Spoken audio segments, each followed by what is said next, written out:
Okay, so what we're going to look at in this section is non-right angle triangles. So we're taking a little bit of a sidestep, mostly because with the previous sections, we've got the tools to investigate the things that go weird with these formulas. So we're going to start with the cosine law. This is a formula for finding a missing side or angle of a non-right angled triangle. So if you look at the triangle on the right, it doesn't appear to be right angled. We don't see any of those little squares that would indicate that it's right angled. And what that means is that our ratios SOHCAHTOA or the Pythagorean theorem don't work for this triangle. And so what we've got instead are a couple of formulas, the first one being the cosine law, that are going to allow us to work with triangles like this. So if you look at the triangle, there's a particular way that we're going to label these. And so in this one here, notice that what we've got is the side little c goes opposite of the angle big C. And then we have the same thing for the A's. Little a side is opposite of big A angle. Little b side is opposite of big B angle. So that's going to be the way that we typically label anything in this section here. And so when we have this labeling, what we can do is set up this formula. The side little c squared is equal to little a squared plus little b squared minus 2ab cos big C. So just one thing to notice here is if I remove that cosine part, what we actually have is the Pythagorean theorem if C were the right angle. Now C is not a right angle, so what this extra piece does is kind of just accounts for how much that angle goes in or out. So it sort of fixes it for this maybe slightly or maybe largely different shaped triangle. And so the other thing I want you to notice is the location on the inside and the outside of this formula. Little side c is the one on the left side of the equation, and it goes with the angle that gets put into the cosine. So that'll be useful for us if we have different labelings of triangles, or you don't have a labeling. Basically, it's opposites.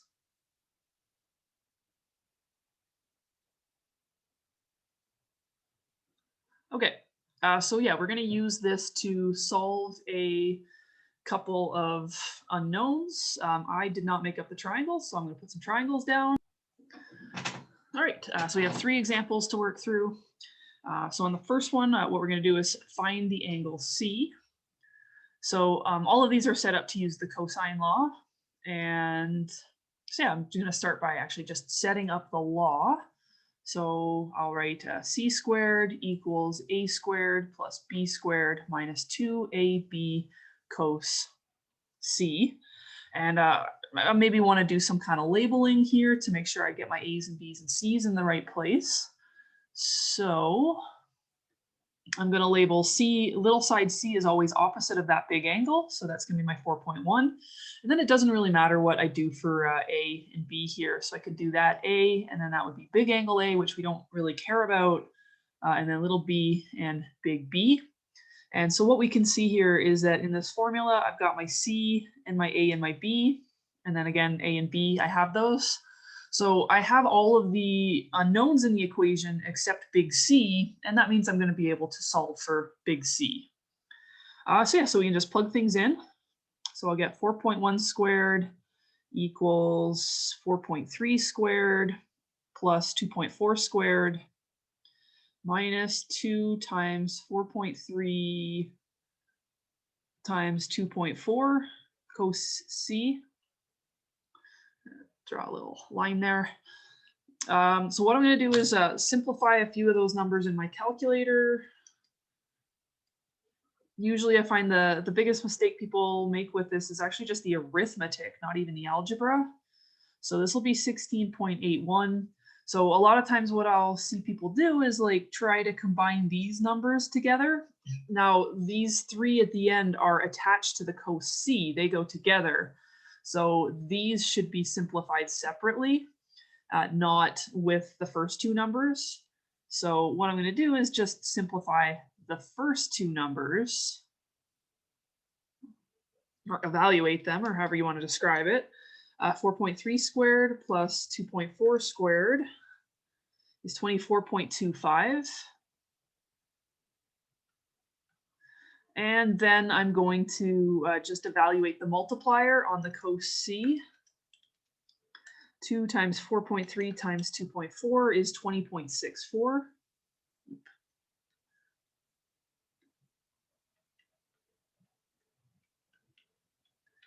Times cos C. And then now what we need to do, it's a small trig equation. So now what I'm going to do is isolate the cos C. I don't like that negative out front of that term, so I'm going to move the cos C over to the left to get 20.64 cos C equals, and then 24.25 minus 16.81, so 7.44. And then we get cos C is 7.44 over 20.64, which I'll get a decimal and carry a few places here.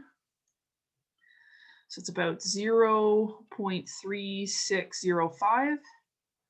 And then remember, we can undo this cosine with the inverse cos or arc cos. And this should get us C. Make sure your calculator's in the right setting, and we should get 68.9 degrees.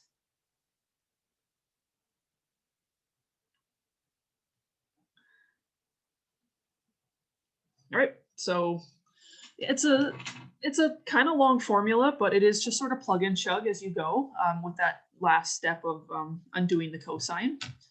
So yeah, that's what we're going to get for this one. And for B, we're going to be finding little side A. Again, I'm going to come up with a labeling that works. So if I'm looking for little side A, that means that this 93 degrees here is angle A. And then I just need to assign the other two. It doesn't really matter how. So the 41 I can call little c, and the 39 I can call little b. Okay, so now what I need to do is be a little bit careful how I set this formula up. So if I do c squared equals a squared plus b squared minus 2ab cos c, what I'll see that I've got here is little b and little c, which is over here. But my problem is, in this formula, I have two unknowns, a and c. That means I'm not going to be able to solve for one in terms of like a number. We could solve for one in terms of the other, but not numerically. So this isn't actually going to be the formula that I want to use for this. So what we're going to do instead is flip this around. Like, it doesn't necessarily have to be the C's and C's that we use. So instead of that C pairing, what I'm going to do is write out the same formula, but from the perspective of the A's. So what we're going to have here is it's now going to be A on the outside, and then it'll go cos A over here. I'm just sort of maybe flipping the orientation. And then the other two sides now are B and C. So my A's and B's on the inside of the equation are going to become B's and C's. So b squared plus c squared minus 2bc. So you could think of it as we just sort of rotated the orientation of this triangle or anything. But the important thing is it's the opposites on the outsides. Same idea here. So we can set up this version of the equation. So I'll have a squared equals b squared plus c squared minus 2bc cos A. And then if you look at this, you'll see that we've got everything but the A. And it's going to allow us to solve for that A pretty nicely. So we should just plug everything in now. A squared equals, my B is 39, C is 41, and 2BC, 2 times 39 times 41, and then cos of 93 degrees. So similar to before, I'm going to clean up these first two numbers. I'm going to do things one at a time as I want you to see what's happening here. 39 squared plus 41 squared is 3,202. 2 times 39 times 41 is 3,198. And cos of 93 is negative 0.0523. That negative is okay. It is in there. Sorry, I realized I just wrote a plus in the middle, and that was supposed to be a minus because I was jumping ahead of myself. So yeah, that negative is okay. So that's what's going to actually turn this into a plus in the middle. So plus 3198 times 0.0523. So plus 167.26.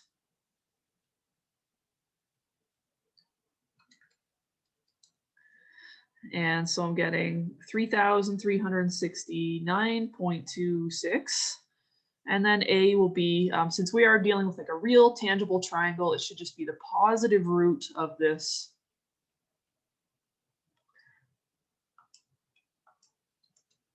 Which is about 58.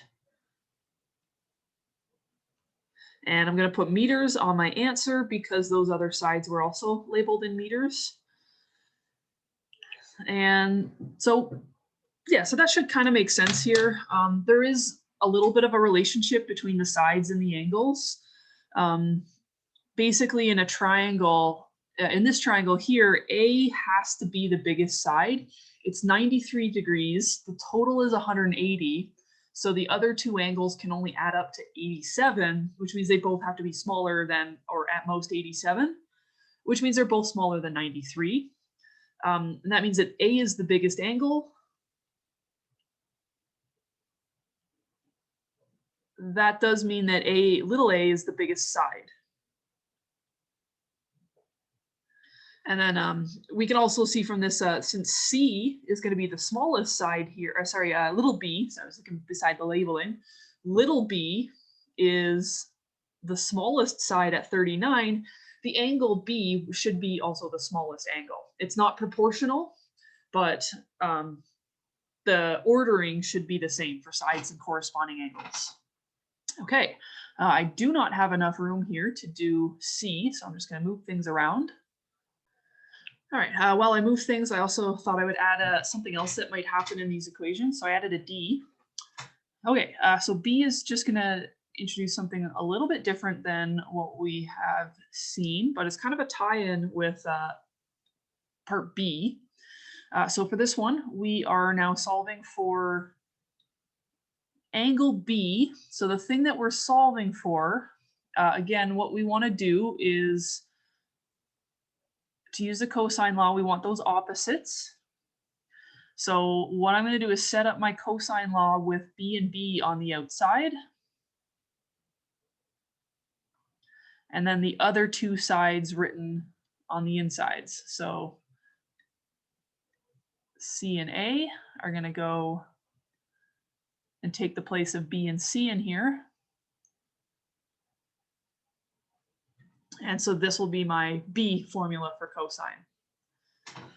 It's best to just know one of these and then how to convert to the other two, because it's a lot of memory work to remember all three of these formulas. But yeah, so I should be able to set this up. B squared is A squared plus C squared minus 2AC cos B. And so I'll give myself a labeling here. So this has to be little b, and then it doesn't really matter how I do my C and A for this. So I have 25.1 squared is little a will be 12.2 squared plus C is 17.9 squared minus 2, 12.2, 17.9. Cos B, sorry, I need to make that all look kind of attached there. It's a lot of writing. Same thing, I'm gonna just simplify the chunks at a time. So that's 630.01 equals 12.2 squared plus 17.9 squared is 469.25 minus 2 times 12.2 times 17.9 is 436.76, and then cos B. And same as before, I'm going to move the cos B over to the left so I can isolate cos B.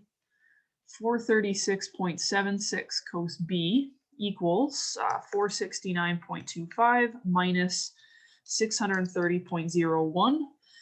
So we do get a negative here, but this shouldn't hopefully be alarming. We know that trig ratios can take on negative values.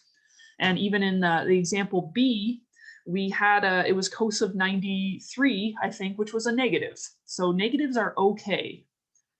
So I'm gonna just solve for my cos B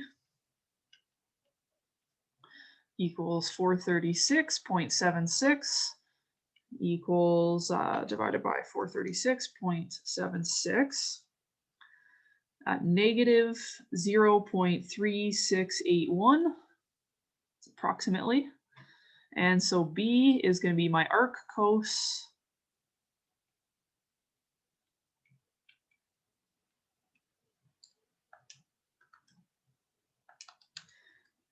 which is approximately 101.6 degrees.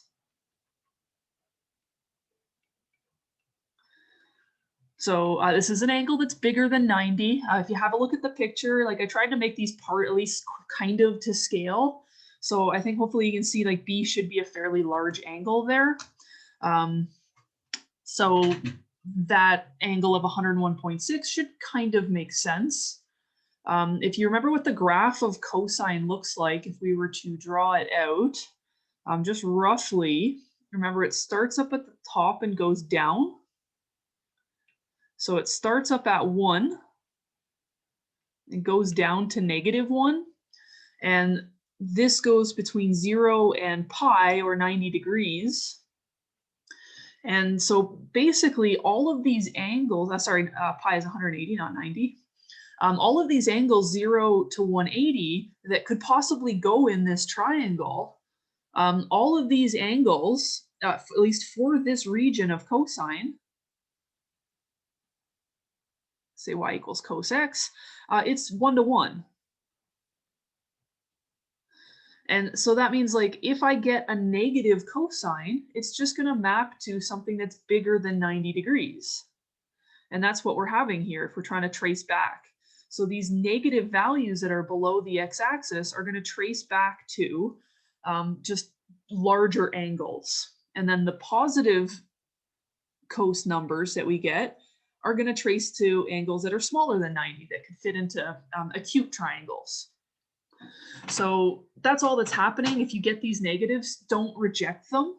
They are going to be important parts of your solution. Okay, so finally for D, this is going to be one last thing that could potentially happen. If you have a look at those numbers, they might alarm you. But let's say I make my labeling. So I'm going to use the AA formula. So I'll do A squared equals, I'm going to actually just jump right into my numbers here, forget the formula.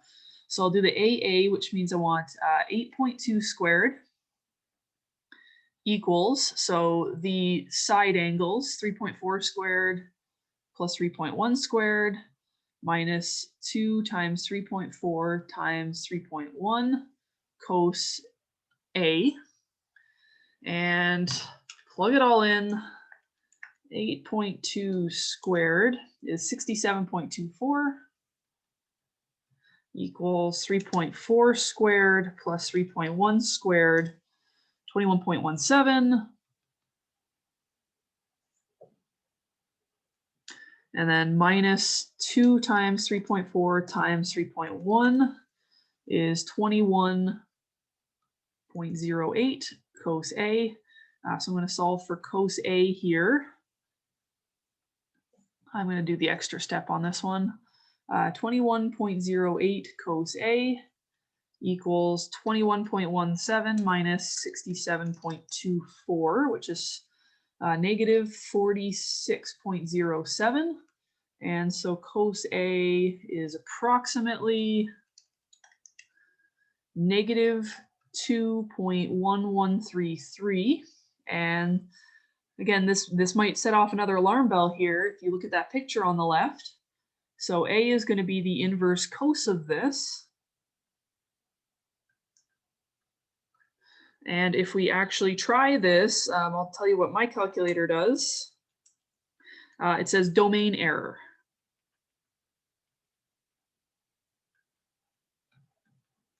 So the first explanation of this is that this number here is outside of the range of cosine, right? It goes between -1 and 1. So cosine does not have outputs outside of -1 to 1.